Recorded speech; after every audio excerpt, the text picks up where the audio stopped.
السلام علیکم ورحمۃ اللہ وبرکاتہ۔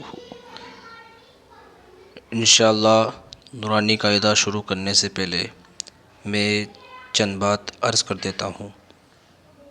دیکھا جاتا ہے کہ مسلمانوں میں کتنے لوگ ایسے ہیں جو قرآن پڑھے ہوئے نہیں ہیں، تو اس نسبت سے میں نے ایک مشورہ کیا، کیوں نہ میرے چینل پر روزانہ کا نورانی قاعدے کی کلاس دی جائے۔ جو بھائی جو بچے قرآن شریف پڑھے ہوئے نہیں ہیں وہ اس کے ذریعے سے قرآن شریف کو سیکھے، اس پر عمل کرے اور دوسروں کو بھی سکھائے اور اس پہ عمل کرے۔ یہ اس کا نام نورانی قاعدہ ہے، یہ آپ کو دکان پہ مل جائے گا۔ تو انشاءاللہ اب نورانی قاعدے کا سبق انشاءاللہ شروع کرتے ہیں۔ ہر چیز کو شروع کرنے سے پہلے دعا پڑھی جاتی ہے جو نیچے لکھی ہوئی ہے، اسکرین پہ دکھ رہی ہے۔ بسم اللہ الرحمن الرحیم، رب یسر ولا تعسر وتمم بالخیر وبک نستعین یا فتاح رب زدنی علما۔ یہ ایک دعا ہے جو ہر کام، نیک کام، اچھے کام شروع کرنے سے پہلے یہ پڑھی جاتی ہے۔ تختی نمبر 1، مفردات۔ یہ اوپر تختی ہے، مفردات کہتے ہیں اس کو، ہے مفردات، الگ الگ حرفوں کو کہتے ہیں۔ یہ الف سے لے کر اور یا تک یہ عربی حروف ہے، ان کو حروف تہجی کہا جاتا ہے۔ عربی میں الف سے لے کر یا تک حروف تہجی کہا جاتا ہے، اور انگلش میں الفابیٹ کہا جاتا ہے۔ عربک الفابیٹ حروف جو ہندی میں بھی انگلش میں بڑی چھوٹی اے بی سی ڈی جو ہوتی ہے، اسی طرح اس عربی کے اندر بھی چھوٹے بڑے حرف ہوتے ہیں۔ تو اب شروع کرتے ہیں۔ الف الف الف کو کھینچ کر پڑھنا اور الف پڑھنا یہ دونوں طرح کا غلط ہے، کیونکہ الف کا مخرج آتا ہے جوف دہن، یعنی منہ کا خلا حصہ، یہ منہ صرف سیدھا سیدھا پڑھا جائے گا۔ الف با، اگر آپ شروع سے ہی حرف کو کھینچنے کی عادت بناؤ گے تو انشاءاللہ آگے جا کے جب قرآن شریف میں جب اماں پارے میں آؤ گے تو بڑے بڑے جملے کو آپ کی عادت بن جائے گی، جو حرف کھینچنے کا ہے وہ آپ کی عادت میں آ جائے گا۔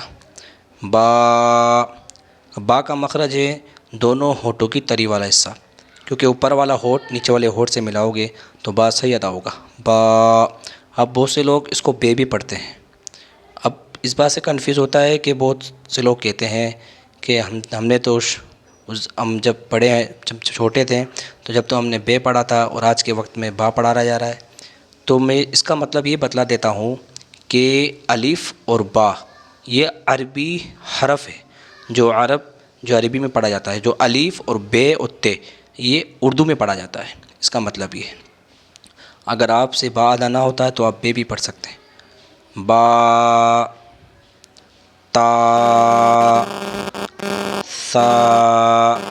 سا، سا زبان کی نوک اور ثنایا اولیہ کی جڑ۔ زبان کی نوک کو دانتوں کے کناروں سے ادا کیا جائے گا۔ سا، جیم، جیم کو کھینچ کے پڑھے، جتنا آپ کھینچنے کی عادت بناؤ گے انشاءاللہ اتنے حرف سے ادا ہوگا۔ ہا، ہا زبان کا بیچ اور ہا وسط حلق، یعنی حلق کا درمیانی حصہ، یہ حلق سے ادا ہوگا۔ ہا، خا کو پر پڑھیں گے۔ دال، ذال، اب بات آتی ہے ذال اور زا، کیونکہ ذال جو ادا ہوتا ہے زبان کی نوک اور ثنایا اولیہ کا کنارہ، زبان کی نوک کو دانتوں کے بیچ سے ادا ہوگا۔ ذال، را میں ہونٹ گول نہیں کریں گے، را کو سیدھا ادا ہوگا۔ را، زا کو نارمل سے ادا کریں گے۔ سین، شین، بہت سے بچے چھوٹا سین بڑا سین بھی پڑھتے ہیں، پر ادا اس کو اسی طرح سے پڑھیں گے، سین شین صاد۔ اب صاد کو بھی ادا کرنا مشکل ہو جاتا ہے، تو صاد زبان کی نوک، ثنایا سفلی کا کنارہ اور کچھ ثنایا علیہ سے ہٹ کر زبان کو ثنایا دانتوں کی جڑ سے ادا کیا جائے گا، صاد ضاد۔ اب بہت سے لوگ اس کو ضاد بھی پڑھتے ہیں اور دواد بھی پڑھتے ہیں، حالانکہ زبان ضاد کو صحیح معنی میں ادا کرنا، زبان کی کروٹ کو اوپر کی داڑوں کی جڑ سے اڑا کر پڑھیں گے، ضاد تو، اس کو تو ہی نہیں پڑھیں گے، تو پڑھیں گے کیونکہ تو پر پڑھا جائے گا،